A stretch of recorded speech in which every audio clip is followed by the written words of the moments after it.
Business ethics. What do business and ethics have to do with each other? Business is about making profits. Ethics is about right and wrong. How are they connected? Well, business ethics is the study of right and wrong as applied to business actions.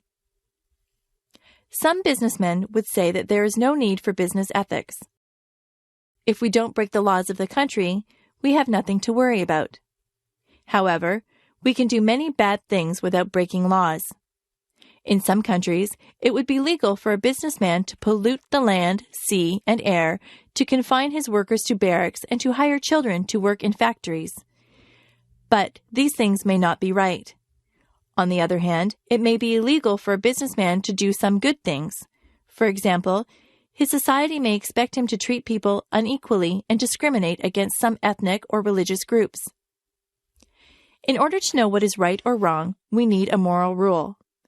This rule does not come from business itself, but from ethics. So we need a statement of what we believe to be right. The American Declaration of Independence in 1776 states an ethical principle. We hold these truths to be self-evident, that all men are created equal. The Declaration further tells us that all men have a right to life, liberty, and the pursuit of happiness. Principles such as these can be used in American politics and law to decide whether an action is right or wrong. Many companies have their own ethical guidelines.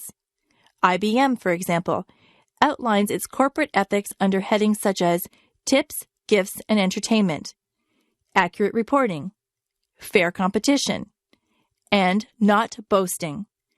So each employee knows what to do or not to do in various situations.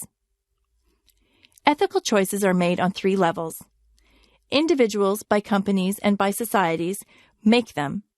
An individual might choose whether or not to accept a bribe. A company might decide whether or not to bribe government officials. A government or society might decide whether or not to outlaw bribery. Similar principles of right and wrong might be used at all 3 levels. For example, it might be decided that bribery is simply wrong in all situations. On the other hand, it might be decided to view the situation case by case. In other words, there is a strong ethical stand and a more tentative ethical stand. The strong ethical stand applies when you have a basic moral principle and apply it to all situations.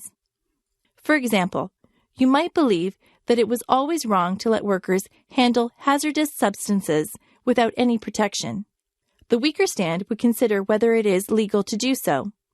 If it is legal to let workers handle dangerous materials, and this conforms to social expectations, then the weak ethical stand would say, no problem.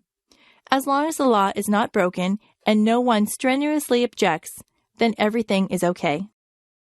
However, in ethics, there is a principle called the moral minimum. This principle means that you should never harm another person knowingly. The only exception would be to protect some other people or yourself.